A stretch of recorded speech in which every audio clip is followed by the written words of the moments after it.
clase chiquitita.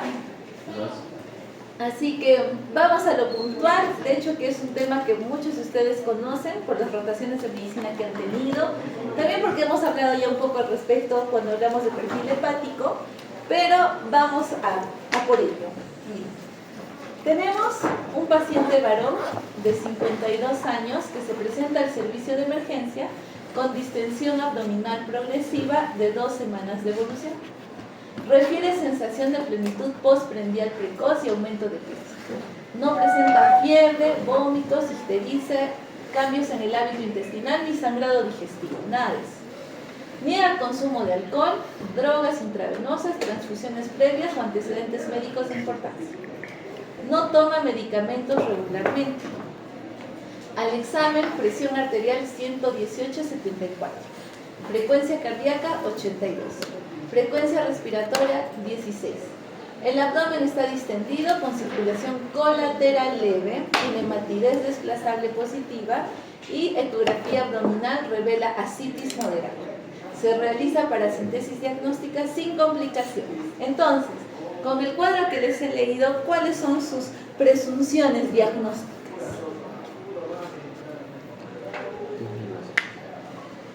A ver, miren, tiene un abdomen distendido, tiene circulación colateral, tiene matidez desplazable. Probablemente sea una cirrosis. Probablemente. No hay una ictericia, pero hemos dicho que la ictericia no es determinante de cirrosis. Sin embargo, encontramos matidez, entonces hay líquido, ¿verdad? Y un varón no puede estar embarazado, así que ese tipo de líquido no es. Muy bien, entonces, veamos, análisis de laboratorio. En el análisis de laboratorio, fíjense en la primera columna, a ver qué les llama la atención. Muy bien, el AST elevado. ¿Qué más está elevado? Acuérdense que AST y ALT tienen como punto de corte máximo 40. O sea, los dos están elevados. ¿Qué más? La fosfatasa está un poquito elevada, un poquito, casi nada. ¿Qué tal con las bilirrubinas totales?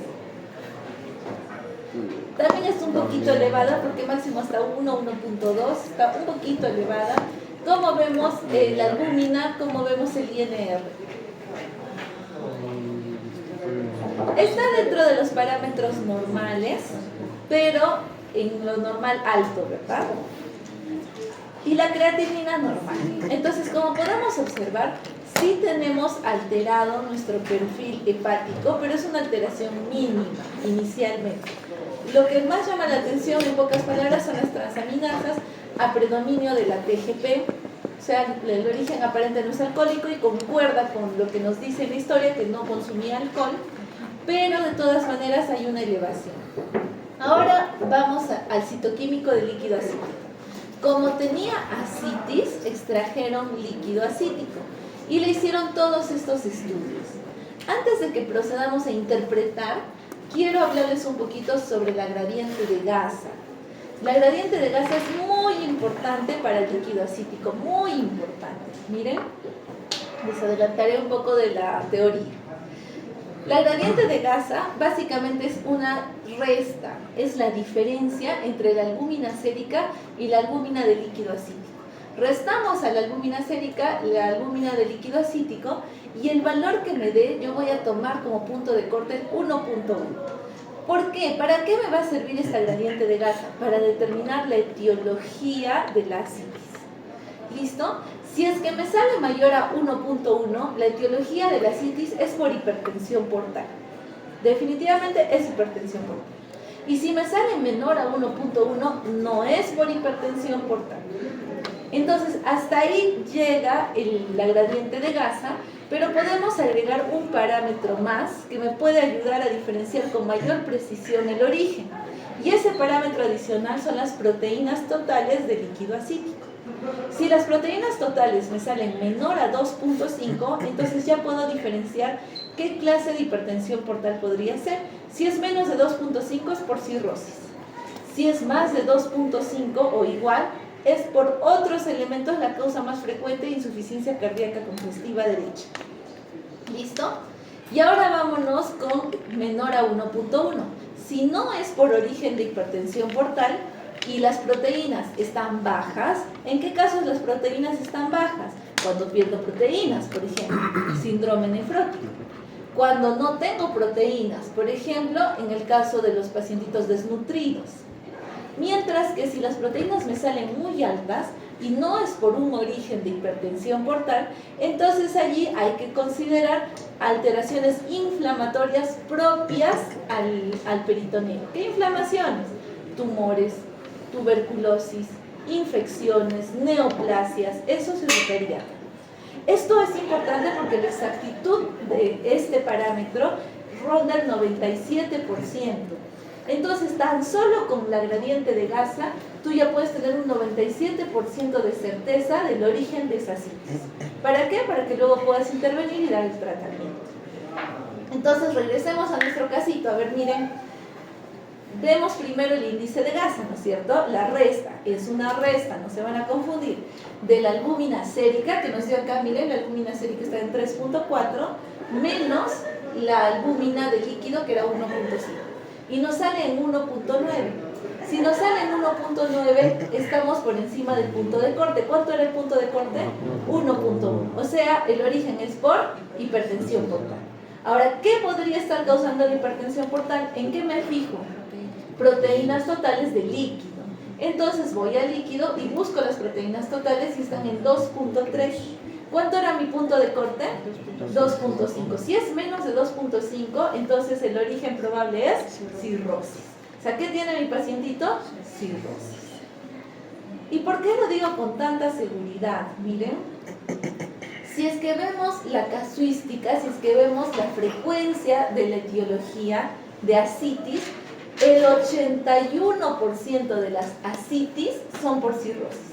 O sea, sin que haga tanta cosa, si le digo cirrosis como primer diagnóstico diferencial, tengo 81% de probabilidad de acertar. Así de impresionante es el porcentaje. En segundo lugar, tenemos como segunda posibilidad el cáncer. O sea, que sea una neoplasia, y por eso justo uno de los casos clínicos es por ascitis, una ascitis de origen neoplásico. Ese es el segundo lugar. Y luego todo lo demás viene después. Ya no es tanta la diferencia, es 1 o 2% de diferencia entre todo lo demás, pero lo que se lleva el 91% del pastel es cirrosis y el 10% por cáncer. Entonces, esos dos elementos son imprescindibles para descartar cuando yo hago una valoración. Y ahora vamos a integrarlo todo. Tengo un pacientito que viene con ascitis. Es definitivo que voy a tener que obtener muestra de líquido ascítico, es importante. Pero no solamente eso va a servir para mi diagnóstico. No nos olvidemos que además del drenaje, tengo que pedir exámenes de sangre y a veces se olvida. Solo piden el citoquímico del líquido ascítico, pero ¿cómo van a sacar Gasa si es que no tienen la albúmina sérica? Entonces no podemos deslindar el tema general. Así que no se olviden que en estos casitos, además del líquido ascítico, tengo que pedirle su hemograma para descartar que no hay una infección de todas maneras. Tengo que pedirle su albúmina, su proteína. Probablemente también podré pedir una creatinina para ver que no se esté complicando con un tema hepatorrenal. Y sumado a ello, pues propiamente las pruebas que se le van a hacer es el líquido ascítico.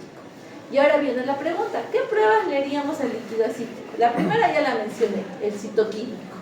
¿Qué más? Microbiológicos. Muy bien, microbiológicos, o sea, Gram y cultivos, ¿verdad? ¿Qué más le podría hacer ese líquido ascítico?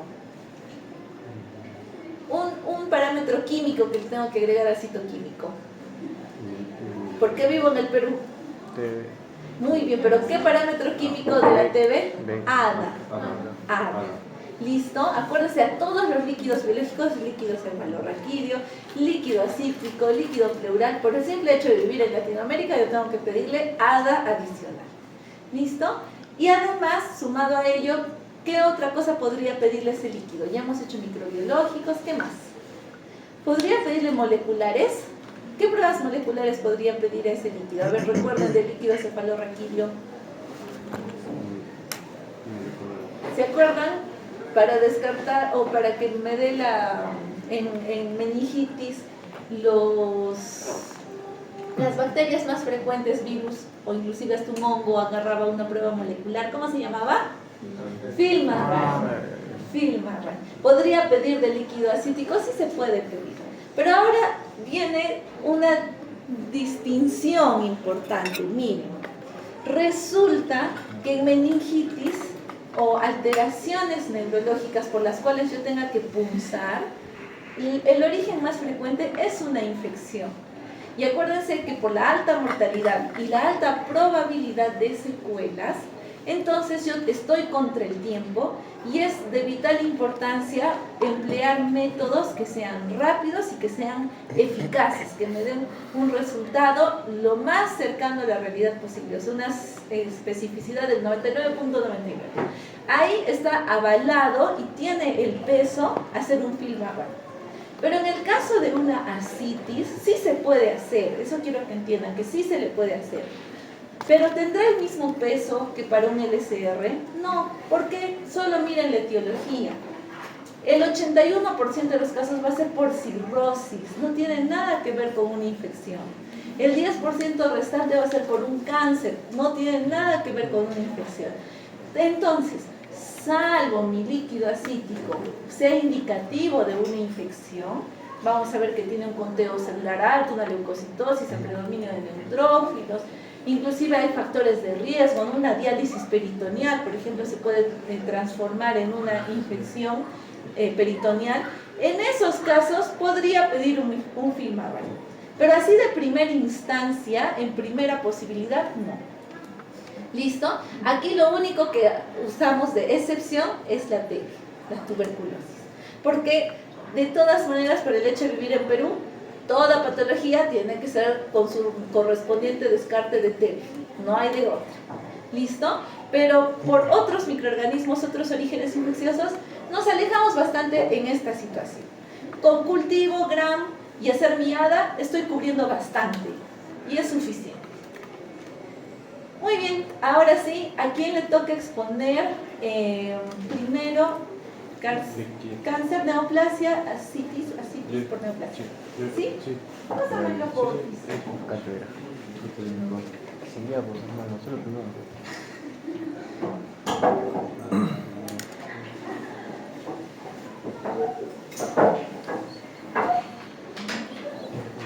Está bonito, ¿no?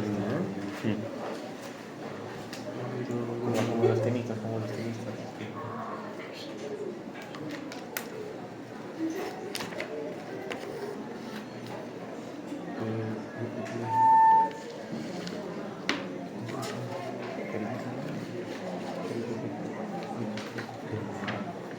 le pongo un puntito ahí.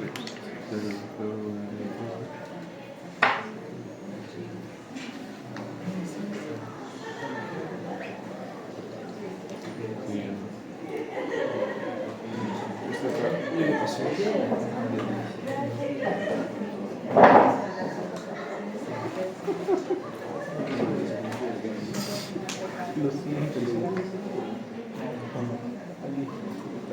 Empieza el último corte. Realiza un resumen de la guía. Yo me lo compré Después el paciente se sensibilizaba en la unidad de sangre cuando tenía que... No, sí, creo que no sé cómo... Estos... ¿Qué es eso, no? Porque...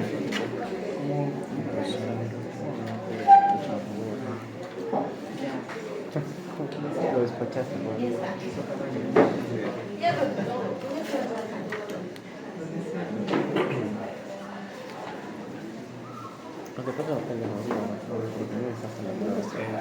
Buenas noches, compañeros. Ahora vamos a hablar sobre el líquido acítico en neoplasia. Primero vamos a ver las causas. Normalmente la ascitis maligna representa aproximadamente un 10% de todos los casos de ascitis. Y normalmente tenemos causas comunes como el carcinoma de ovario, endometrio, mama y diferentes tipos de neoplasias. Las causas de ascitis en pacientes oncológicos normalmente es por un depósito de células tumorales en el peritoneo, o también puede ser una disminución de las proteínas en la sangre, haciendo de que disminuya la presión oncótica y salga líquido del peritoneo. También lo que es la enfermedad hepática obstructiva como el caso anterior puede ser, puede ocasionar un incremento de la presión venosa y obligar a que salga el líquido también al peritoneo. 90%. Y la falla congestiva cardíaca también puede producir un aumento de la presión venosa y dando como resultado una extravasación del fluido.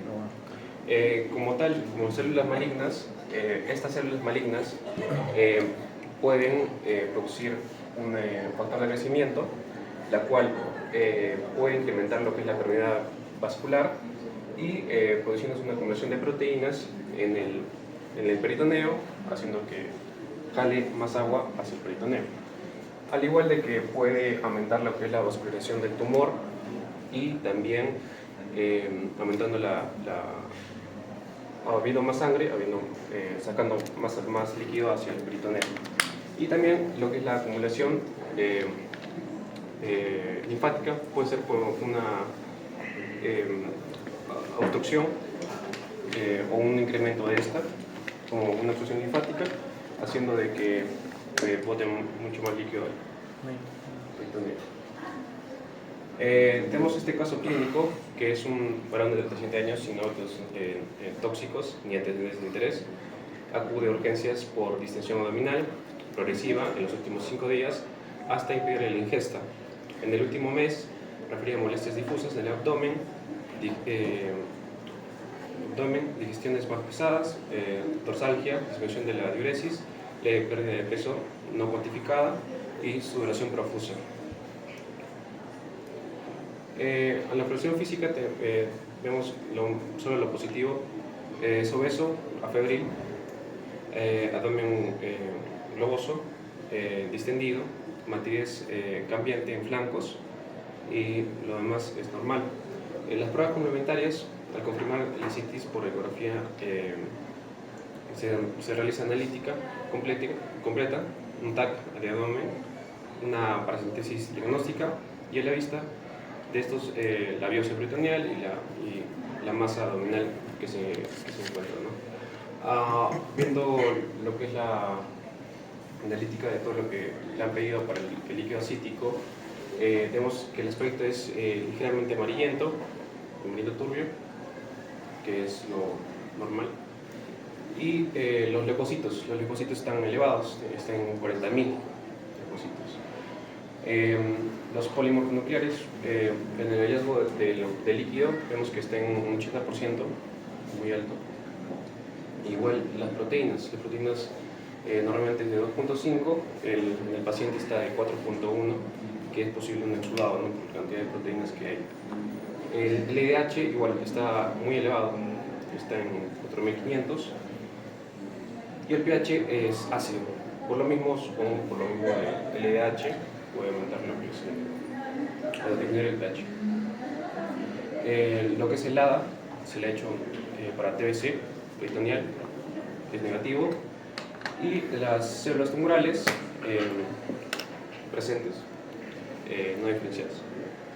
Bueno, en la citología y la biopsia, la citología de líquido y la biopsia peritoneal con aguja gruesa es compatible a un informe de Hodgkin, no Hodgkin, de alto grado. ¿Qué es lo que tiene el paciente? La interpretación de los estudios. No puede ser un trasudado, ya que hay un bajo contenido de proteínas, en el caso de si fuera un trasudado, ¿no? Y el LDH igual estaría disminuido. En el caso del paciente es un exudado maligno, infeccioso, alto contenido en proteínas, igual de LDH y células. Es muy sugestivo al del cáncer. Recapitulando, se detecta células neoplásicas en el líquido, tiene una sensibilidad de un 60 o un 90%, y me da el caso de adenocarcinomas como el de ovario, pero en este caso no es eso, ¿no? Es específica, 100% si es positivo. Y ahora hablamos sobre lo que es el aspecto. Puede ser turbio, hemático, traumático, o puede ser hemorrágico como tal, sangre. Y lo que explicó la doctora, que es la gasa, que es el gradiente albuminosérico líquido, de líquido acítico, si es menor a 1.1, sugiere una citis no portal. como en el caso de la malignidad. En este caso sí, o sea, tiene menor a 1.1, y si fuera mayor a 1.1, lo que es hipertensión portal. También, segundo, hay que ver lo que es las proteínas totales. En este caso son altas, tenía 4 si no recuerdo, y sugiere una citis maligna. Igual, la LDH está elevada en comparación al suelo. Y esto lo Ya. Gracias. Muy bien. Entonces, chicos, a ver, repasemos. La segunda causa más frecuente de una citis es por neoplasias. ¿Listo? Dentro de las neoplasias, la neoplasia más frecuente que hace metástasis a peritoneo es la neoplasia de ovario. Y eso, de hecho, lo van a ver en gineco. Entonces, la neoplasia de ovario, no todas las neoplasias de ovarios, porque hay subtipos, ¿verdad? Pero a las que se encuentran en las capas más superficiales en contacto con el peritoneo, porque el ovario está en contacto con el peritoneo, son las que como primer lugar de infiltración van a tener al peritoneo y por ende van a generar ascitis. ¿Ok? En segundo lugar están los linfomas. Los linfomas también producen infiltración peritoneal. Y luego vienen todos los demás en frecuencia, pero la número 1 es la de ovario. Entonces, en estas neoplasias, como bien lo mencionaba, tenemos que considerar igual, al ser un líquido acítico, tenemos que hacer nuestro gradiente de gasa, ¿verdad? Y allí vamos a corroborar que es un líquido que va a tener no va a tener origen por hipertensión portal, porque es una infiltración. Y en segundo lugar vamos a ver que las proteínas están altas porque la infiltración produce inflamación local. Y esa inflamación hace que tengamos más de 2.5 de proteínas. Otro detalle importante, cuando yo dreno líquido acítico, la gradiente de gasa va a salir a partir de las muestras de sangre de mi paciente y del citoquímico del líquido acítico. Pero al principio yo no voy a conocer este origen o no voy a tener la sospecha de este origen, entonces también voy a pedir cultivo. ¿Qué más pediría? Gram, podría pedir ADA para descartar el tema de tuberculosis y podría pedir algo más. Podría pedir una prueba que se llama Block-Cell. Esta pruebita requiere más o menos de 100 mililitros, o sea, tendría que tener un volumen significativo. Pero en esta pruebita yo puedo buscar células malignas. Entonces, era lo que mencionaba Rodrigo, lo que le hicieron a este paciente antes de pinchar, antes de hacer la punción. Puedo pedir Block-Cell. Lo mismo cuando yo drene líquido pleural. ¿Y por qué lo mencionamos acá y no mencionamos las Block-Cell en líquido cefalorraquídeo? No, punto número 1, porque carcinomatosis del sistema nervioso central son raras. Punto número 2, porque hasta cuánto de líquido cefalorraquídeo podía sacar. Claro, máximo 20. Entonces, Block-Cell, imposible, ¿no es cierto? Pero en líquido acítico a veces sacamos, exacto, hasta 400 creo que es por vez, pero aún así es 400, es casi medio litro. Entonces, sí tenemos la muestra suficiente para poder hacer muchos exámenes y dentro de ellos podríamos hacer Block-Cell. Lo mismo pasa en los derrames pleurales. Entonces, esta alternativa, como sabemos que es en el caso del líquido acítico la segunda posibilidad después de la cirrosis, se puede dar de primera instancia, o sea, frente al primer drenaje, si yo obtengo esos volúmenes, ya podría estar pidiendo un Block-Cell para ir buscando células malignas de no ser de origen cirrótico. ¿Listo? Después, una vez que salen estos primeros resultados, yo voy a despejar la posibilidad de la cirrosis, que es la más importante, y si hay duda de malignidad, ya procedo a una segunda etapa. En la segunda etapa voy a solicitar, antes que volver a pinchar, voy a solicitar un examen imagenológico para buscar tumores. ¿Qué examen imagenológico pedirían? Puede ser una resonancia o una tomografía. Entonces podría pedir una tomografía para ver infiltración, para ver tumoraciones y también para ver dónde voy a pinchar para hacer la biopsia por punción. Entonces, esa es mi segunda opción. No va a ir a la par como primera alternativa. Primero despejo la posibilidad de la cirrosis y después pido ya los imagenológicos para poder hacer una punción propiamente y tomar muestra específica del tejido dañado. ¿Listo? Muy bien. Ahora vamos con ascitis por cirrosis.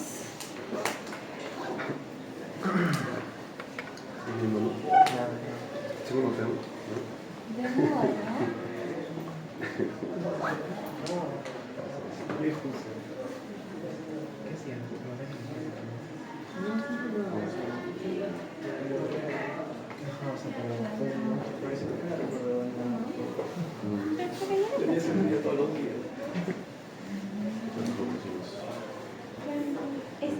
Sí.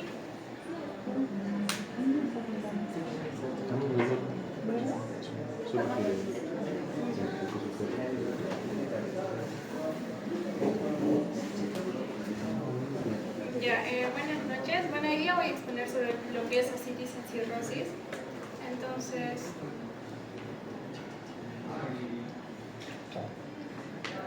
bueno, vamos a ver el caso clínico de una mujer de 35 años que ingresa al hospital con padecimiento de 5 días de distensión abdominal e ictericia, ¿no? La paciente no refiere antecedentes de fiebre, ni escalofríos, ni dolor abdominal, tampoco hay náuseas, vómitos, diarreas o cambios en la orina o en el color de heces, tampoco hay pérdida de peso o alteración en el apetito, ¿no? La paciente es delgada con un IMC de 19.4.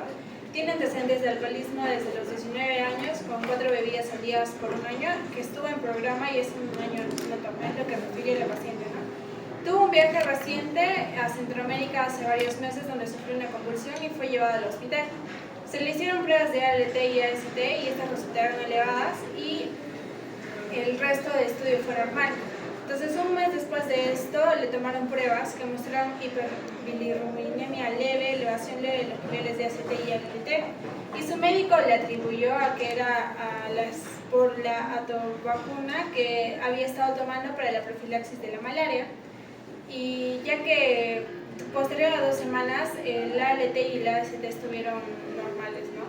Los signos vitales actuales, bueno, la paciente tiene ictericia escleral bilateral, ictericia difusa, pero ningún otro hallazgo en piel como telangiectasis o exantema.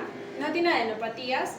Su abdomen está distendido con signo de la oleada positivo y su hígado está sensible a la palpación. Tampoco se palpa la punta del vaso, ¿no?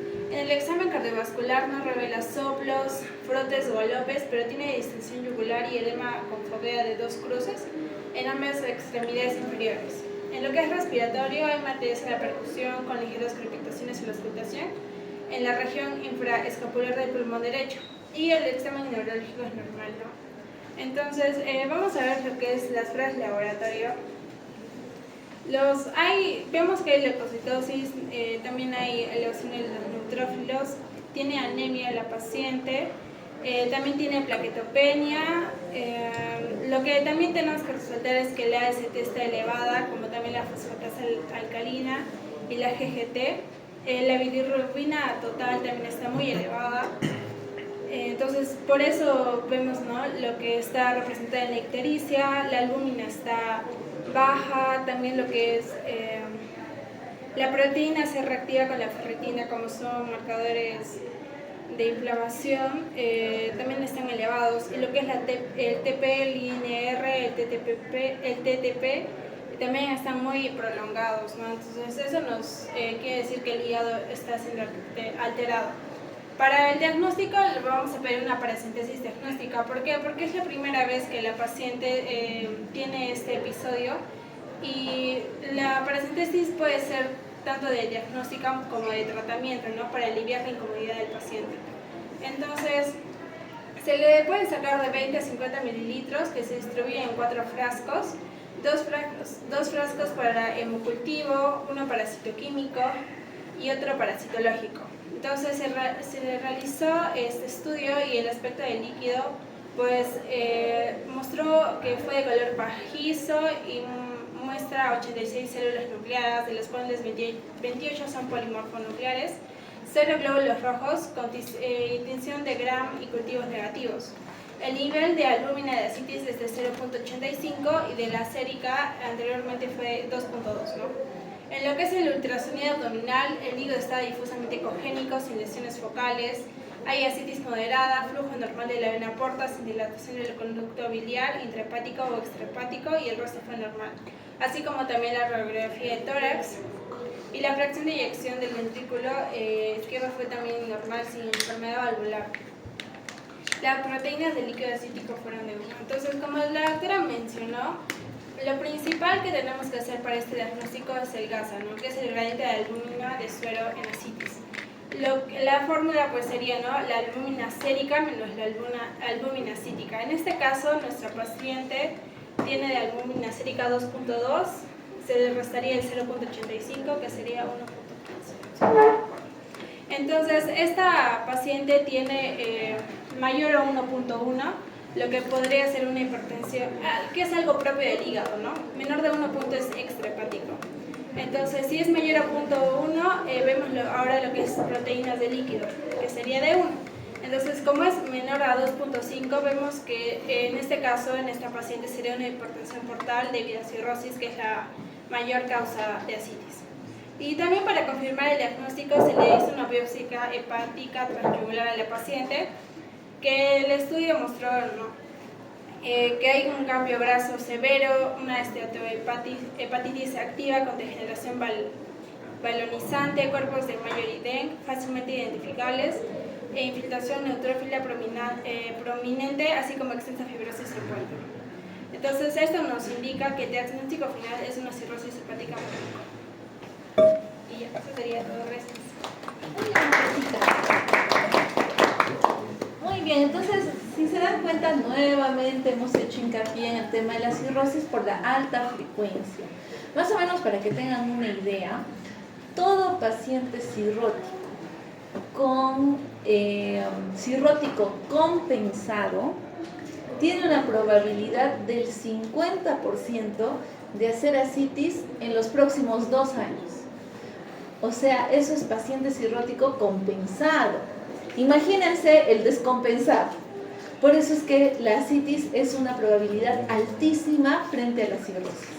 ¿Listo? Entonces, hay que contemplar esa posibilidad. No olvidarnos que en pacientito con ascitis, dentro de las pruebas generales, yo le tengo que pedir su perfil hepático, porque ya estoy anticipándome a que salga como resultado cirrosis. Entonces, como eso, ya le voy pidiendo el perfil hepático para ir buscando la probable etiología de esa cirrosis, que puede ser por un tema alcohólico. ¿Qué otros orígenes podrían tener la cirrosis? Ahora recordemos. Muy bien, fármacos. Algo más frecuente todavía.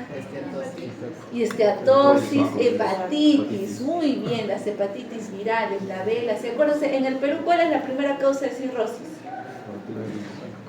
Alcohol. Todavía es el alcohol. Pero en el extranjero, ¿cuál es la primera causa de cirrosis? Las hepatitis virales, casi seguidas de forma inmediata por el tema del hígado graso. Por eso les mencionaba que eso está en crecimiento, tal vez en algún punto ya de la vuelta, pero van casi de la mano. ¿Listo? Entonces, cuando yo ya estoy contemplando la probabilidad de la cirrosis, tengo que ver el origen para ver si en algo puedo intervenir y luego hacer el seguimiento para mantenerla compensada el mayor tiempo posible, porque el 50% de esas van a degenerar en 2 años. Y el hecho de que aparezca ascitis ya aumenta el puntaje de una escala que hemos aprendido. ¿Cuál era mi escala de pronóstico? Chaiku. ¿Se acuerdan? Entonces, dentro de eso estaba la ascitis, estaba también el tema de la encefalopatía, que luego va a ir de la mano. Entonces, mucho ojito en ese sentido. Muy bien, ahora vamos con líquido pleural. Es poderoso el negra, ¿no?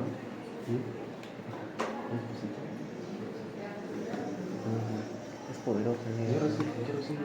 Hasta acá siento el mentol de caramelo negro. Muy bien, tenemos varón de 67 años, se presenta al servicio de emergencia por disnea progresiva de 1 semana de evolución, ortopnea y tos seca.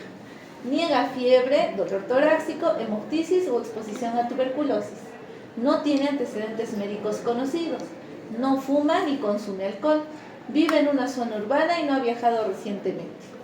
Al examen físico, disnea leve, en reposo, ingurgitación yugular positiva en 45 grados. Miren, ingurgitación yugular. campos pulmonares con matidez a la percusión y disminución del murmullo vesicular en la base derecha. Ruidos cardíacos regulares, tiene tercer ruido audible. ¿Se debería escuchar el tercer ruido? No se debería escuchar.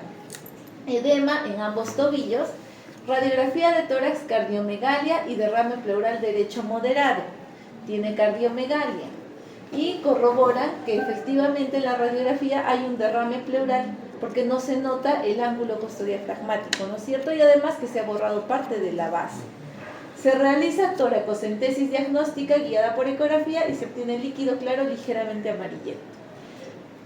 Definitivamente con la radiografía estamos frente a un derrame pleural, ni vuelta a quedar. Pero ahora está de dónde provino ese derrame pleural. Aparentemente, por lo que estamos observando, miren, tiene ingurgitación yugular, tiene el S3 audible y tiene edemas en ambos tobillos. O sea, ¿cuál es lo más probable? Insuficiencia cardíaca derecha, ¿no es cierto? Lo más probable que se esté generando que haya aumento en la presión y el derrame. Pero para eso le pidieron sus exámenes de laboratorio. Vamos primero con esta parte de los exámenes de laboratorio antes de hablar propiamente líquido pleural. Miren, ¿qué les llama la atención de esta primera columna de los exámenes de laboratorio?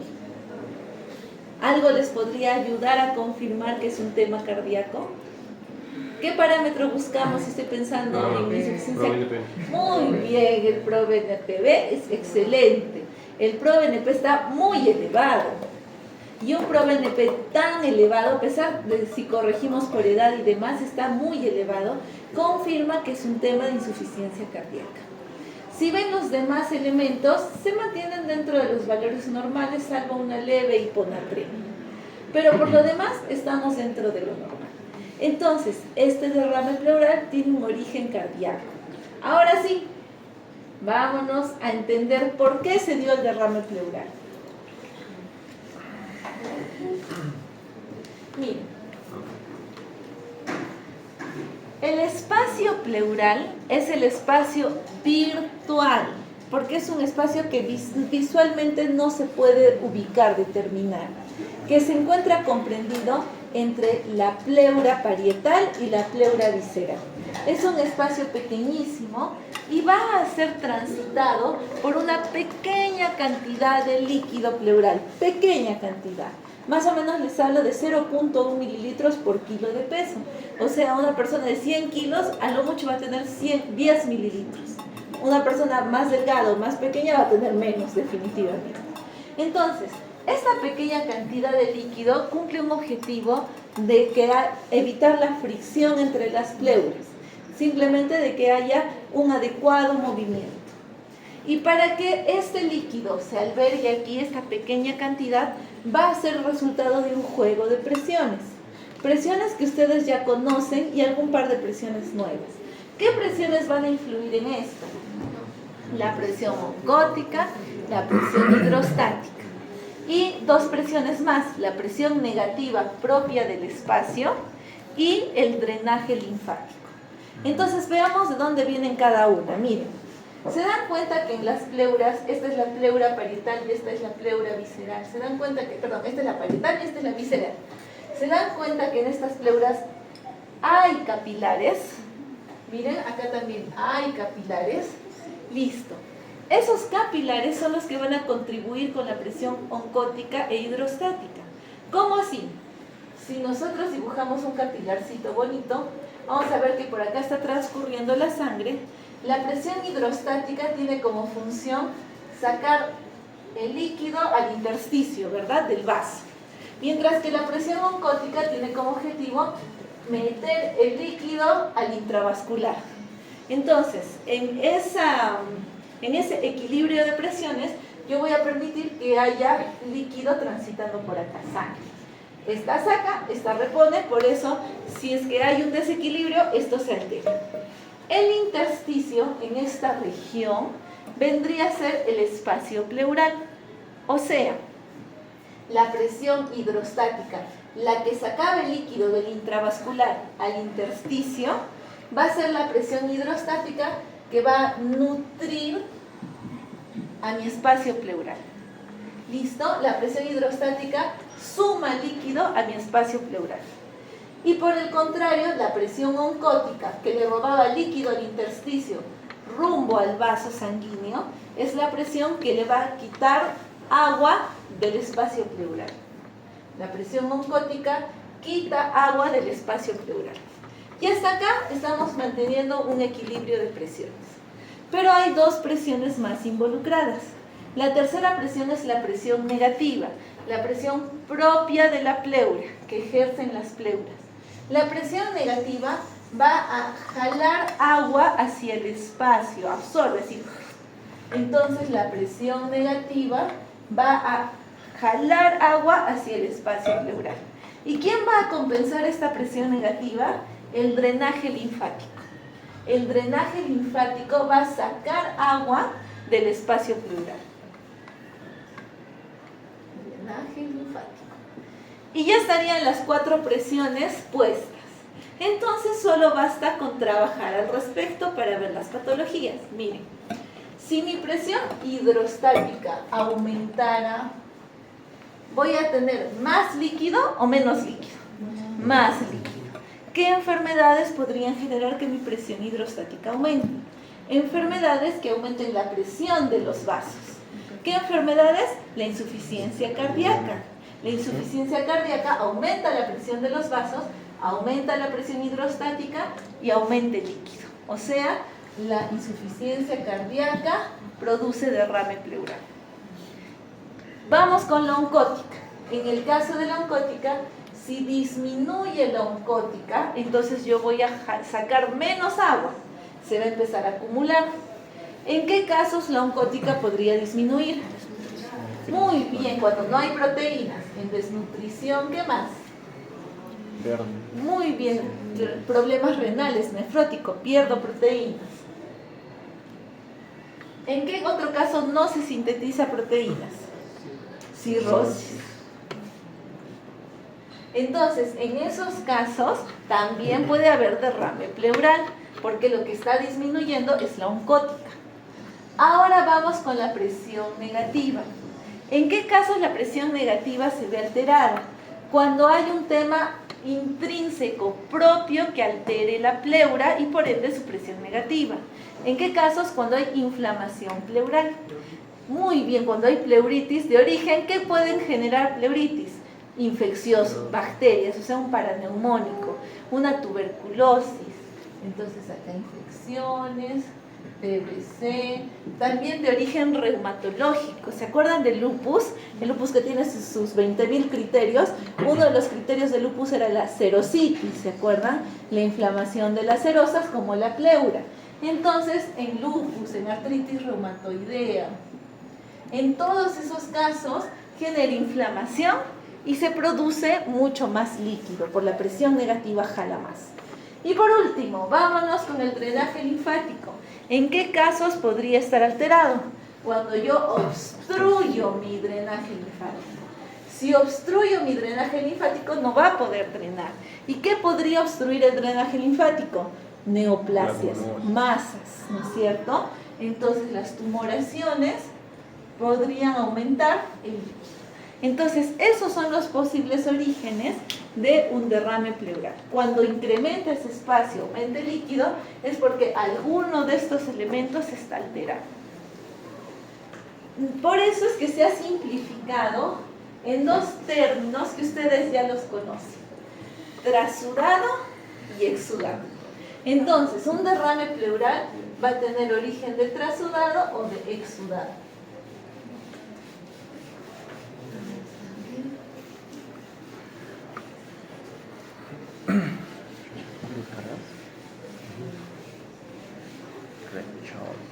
Calidad precio. Por favor, ese iPhone. Acá nada de agua. Caro, useless.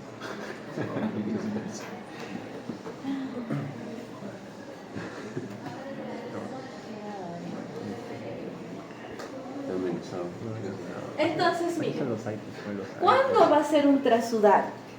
Cuando se alteren 2 de las 4 presiones que hemos hablado.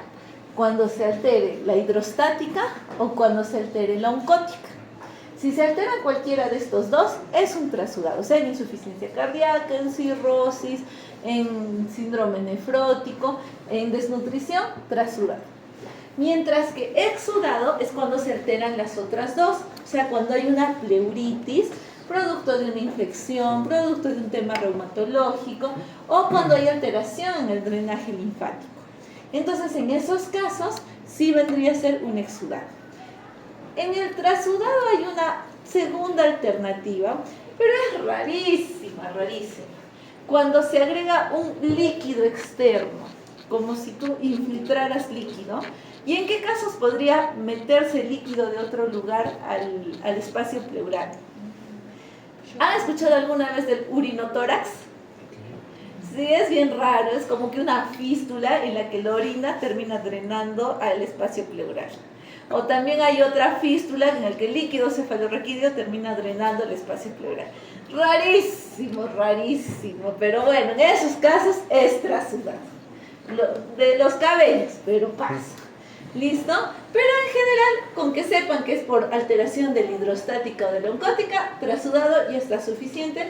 Y en exudado por alteración propia de las pleuras, una pleuritis, o por alteración en el drenaje. Así que, ¿cómo es que voy a diferenciar trasudado de exudado?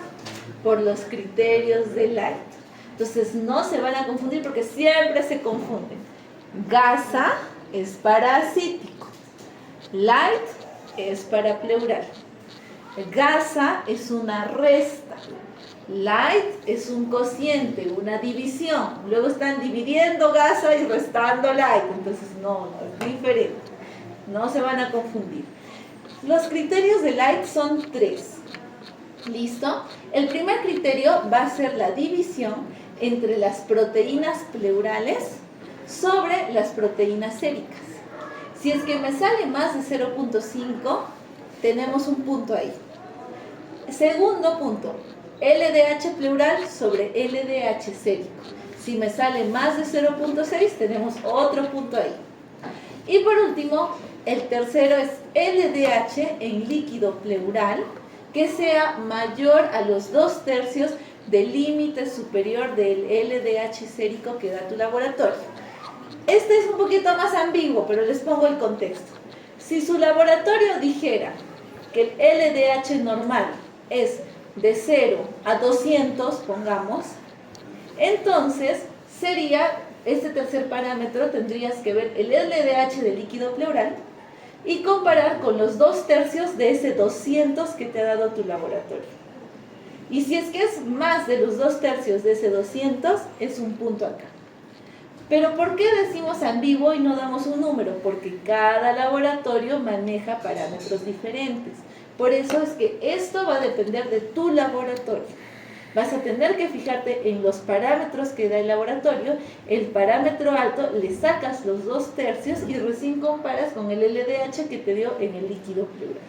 Y ahí recién vas a determinar si es punto o no. Basta con que tengas un punto de estos 3 criterios, un solo punto, para que tú lo llames exudado. Pero si es trasudado, los 3 tienen que salir negativos. Los 3 tienen que salir menos de 0.5, menos de 0.6, menos de los 2/3. ¿Listo? Entonces para exudado basta con un punto. Para trasudado tienen que ser los 3 negativos.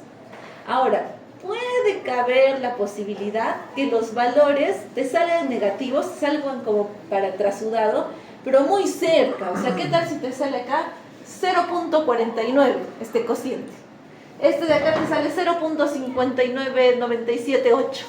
Y este te sale muy cercano a los 2/3. Entonces dices, es un trasudado, pero no está tan trasudado. Entonces, ante esa duda de trasudado, puedes aplicar una segunda valoración.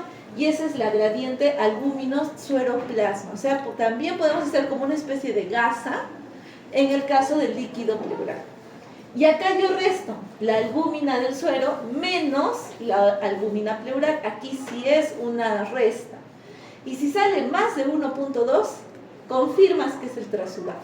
Entonces ya despeja esa ambigüedad, despeja esa duda. solo en el caso de tener duda de trasudado. Esto no va a reemplazar a los criterios de Light. Los criterios de Light son la base. Si es que hay mucha duda al respecto, aplico lo de abajo. Si es que no, suficiente con los criterios de Light y ya está. Muy bien, y ahora veamos TBC pleural.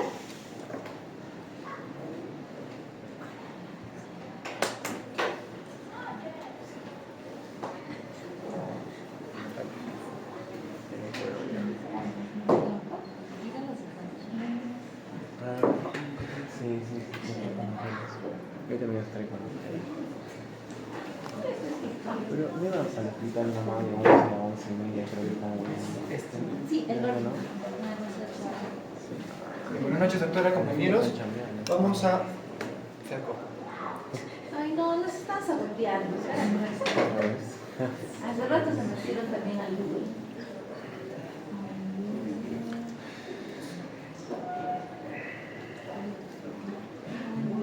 Ya está.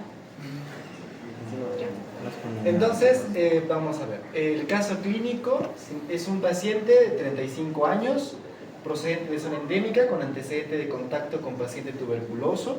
Acude por fiebre de 3 semanas de evolución, pérdida de peso, sudoración nocturna, tos seca persistente y disnea progresiva.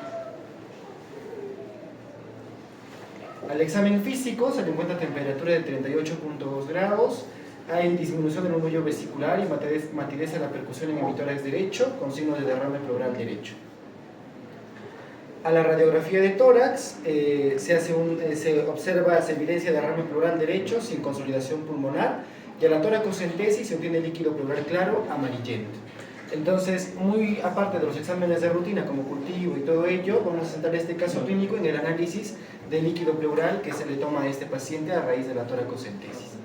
Entonces, en el análisis del líquido pleural vamos a ver de que el resultado es un aspecto claro amarillento y lo que esperamos en el caso de una tuberculosis pleural sería un color turbio también claro. Lo que son proteínas, hemos encontrado el paciente en 4.5 que coincide porque el valor esperado en TBC es superior a 3 en un exudado. La glucosa está en 40 y corresponde con TBC pleural porque se espera que esté disminuida a menos de 60. El LDH en 600, que es lo que se espera, más de 200. La celularidad está en un 80-90% de predominio de linfocitos. Lo que es el ADA está en 70 unidades por litro, corresponde a TBC pleural porque se espera que esté elevada mayor a 40. La vaciloscopía sale negativa. El cultivo de Mycobacterium tuberculosis salió positivo y el PCR para Mycobacterium tuberculosis también de la misma forma positivo. Y esto pues confirma el diagnóstico en el caso del paciente que tiene tuberculosis, en este caso pleural. ¿Sí?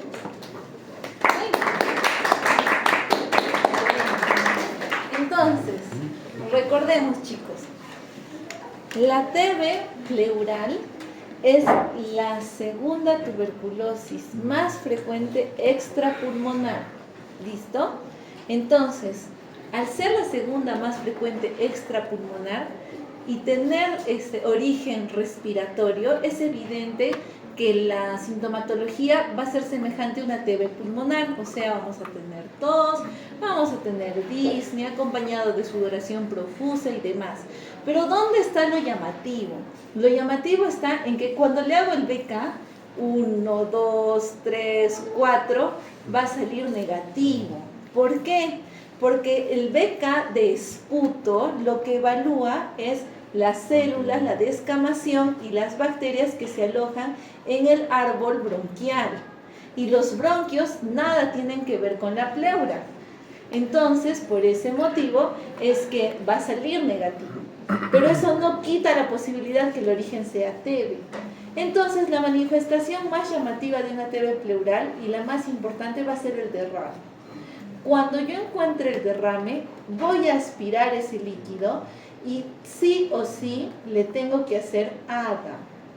ADA va a ser mi primer filtro, ya que es muy importante porque la TB pleural, al no ser tan característica, tan patognomónica y peor con vaciloscopías negativas, me puede conducir a pensar en otros orígenes y retrasar el diagnóstico.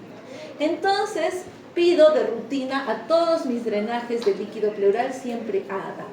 Si el ADA me sale positivo, recuerden que el ADA es un screening.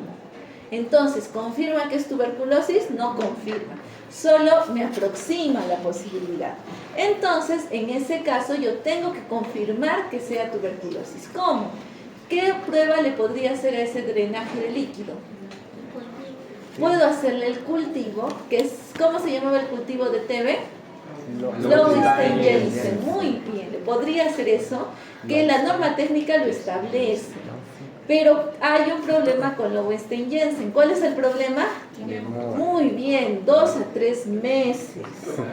Entonces, como no podemos esperar tanto en muchos casos, puedo hacer algo que demora 2 horitas, pero que cuesta caro. El GeneXpert. Puedo hacer GeneXpert al líquido pleural.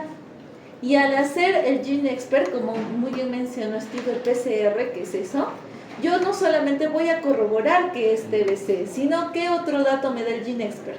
La resistencia. Muy bien, si es resistente a rifampicina e isoniazida. Entonces con eso yo ya puedo arrancar mi terapéutica sin mayor problema y con mayor certeza. ¿Listo? Lowenstein-Jensen es una opción que le establece el ministerio que inevitablemente se va a hacer, pero si puedo acortar ese periodo, el PCR es una excelente opción. Ahora, si el AGA me sale negativo, todavía no despejo la posibilidad de tuberculosis porque vivimos en Latinoamérica. Entonces, ¿qué hacemos en ese caso? Primero, exploro otras posibilidades. Veo si puede haber un origen cardíaco, veo si puede haber un origen de desnutrición y demás. Y de no ser así, mi última opción para corroborar que es una TB pleural es hacer una punción, es obtener muestra directamente de la pleura y con esta biopsia buscar los granulomas y buscar los bacilos ácido alcohol resistentes. Esa es mi última opción. Entonces ahí sí tendría que ser una punción con aspiración para obtener propiamente un pedacito de la pleura. ¿Listo? Pero una vez despejadas, otras alternativas, si es que mi ADA sale negativo. Pero si mi ADA sale positivo, usualmente el punto de corte es 40, de 40 más, entonces en ese caso me voy de frente por la vía molecular, si es posible, y si no, bueno, tengo que esperar pues a mi cultivo. ¿Listo? Muy bien, ya hemos terminado. Entonces, era chiquitito. Entonces, hagamos un repasito de lo que hemos visto hoy y después reviso sus guías. ¿Listo? Entonces, hoy día hemos hablado de 2 líquidos biológicos importantes. El primer líquido biológico hemos hablado del líquido acítico y el segundo hemos hablado del líquido pleural. Entonces, vamos primero con el líquido acítico.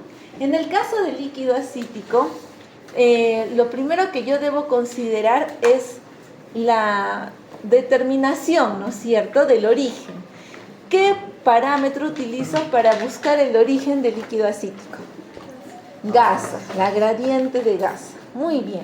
Y esta gradiente es una resta. ¿Qué es lo que resto? Albúmina sérica menos la albúmina del líquido acítico. Entonces, ¿cuál es mi punto de corte ahí? 1.1. Si es más de 1.1, ¿cuál es el probable origen? Por hipertensión portal. Si es menos de 1.1, muy bien, pueden ser otros orígenes que no tienen nada que ver con hipertensión portal. En el caso de los que son por hipertensión portal, veo un segundo parámetro de líquido. ¿Qué parámetro? Proteínas. ¿Cuánto es mi punto de corte aquí? 2.5. Si es menos de 2.5 y tiene origen de hipertensión portal, ¿de quién estamos hablando? Cirrosis. Y si es más de 2.5 y tiene origen de hipertensión portal, insuficiencia cardíaca congestiva. ¿Listo? Ahora vámonos con lo segundo. Otros orígenes que no tienen nada que ver con hipertensión portal.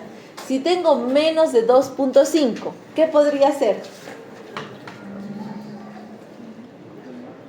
¿En qué patologías me faltan proteínas? Nefrótico, desnutrición. Muy bien. Y si es más de 2.5, ¿en qué patologías me sobran proteínas?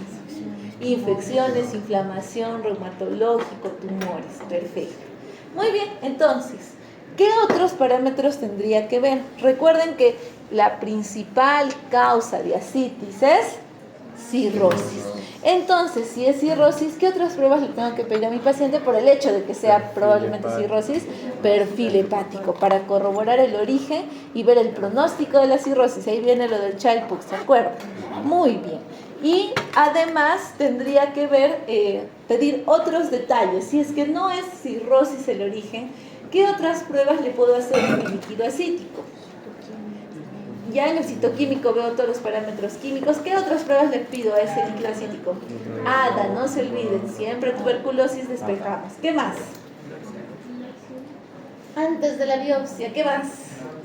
Al Bloxel, muy bien, si tengo suficiente líquido para buscar malignidad, que es la segunda causa. ¿Qué más? ¿Podría pedir cultivo?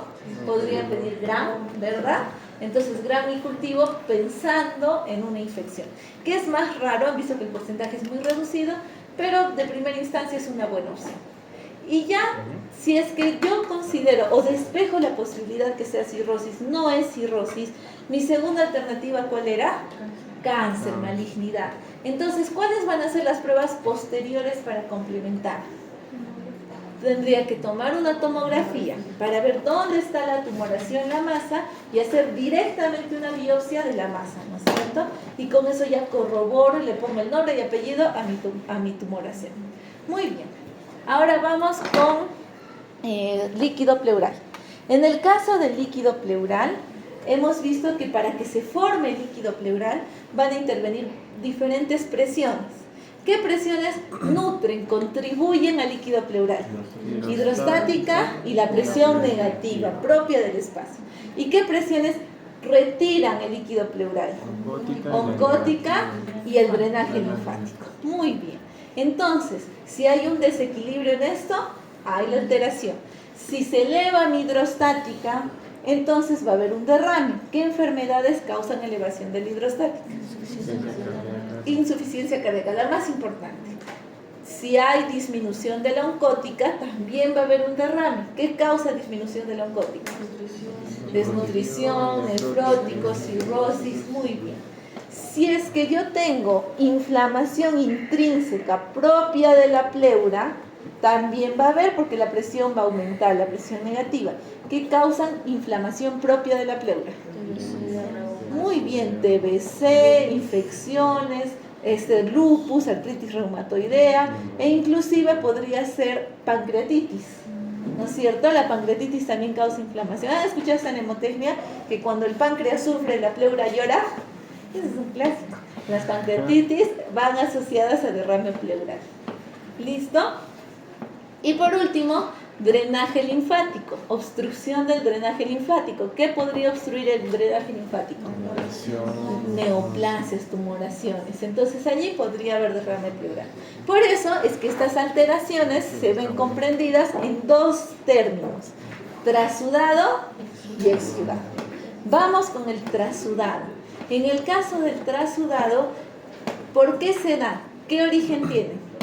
Alteración de hidrostática y oncótica. Y vamos con el exudado. ¿Qué origen tiene? Inflamación, alteración de la presión negativa y alteración en el drenaje linfático. Listo. Entonces, si les digo malignidad, trasudado, exudado. Exudado. Si les digo artritis reumatoide, exudado. Si les digo nefrótico, trasudado. Entonces se dan cuenta ya dónde se clasifica cada uno. ¿Listo? Ahora, dreno el líquido pleural. ¿Qué pruebas le hago? Primero su citoquímico.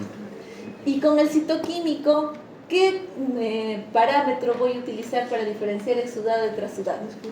Muy bien, los criterios de Light, porque en el citoquímico me van a dar que la albúmina, que el LDH y demás. Entonces, para aplicar los criterios de Light, ¿cuántos criterios son? 3. ¿El primero cuál es? Más de 0,5 Muy bien, cocientes, división entre las proteínas pleural sobre la proteína plasmática. Más de 0,5, un punto. Segundo, ¿qué es?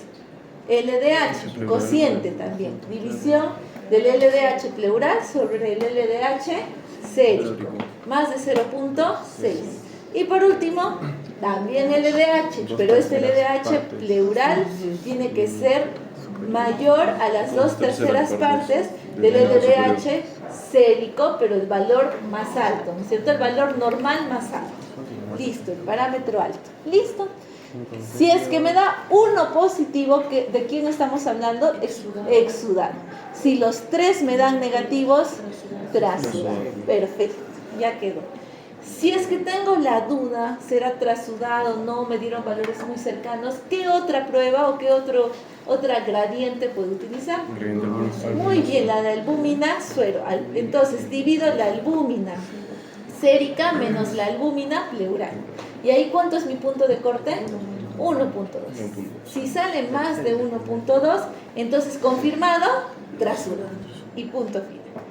En TBC pleural, nosotros hemos dicho que dentro de las pruebas que le hacemos al líquido pleural, además del citoquímico, ¿quién estaba? ADA. Y ese es mi punto de partida, ¿no es cierto? Si es que el ADA me sale positivo más de 40, entonces, ¿cuál es el siguiente parámetro o el siguiente estudio que le tengo que hacer a ese líquido? Le puedo hacer su cultivo de Lowenstein-Jensen, y si tengo una mejor opción, ¿qué le puedo hacer? El GeneXpert para buscar el origen y ver la resistencia. ¿Listo?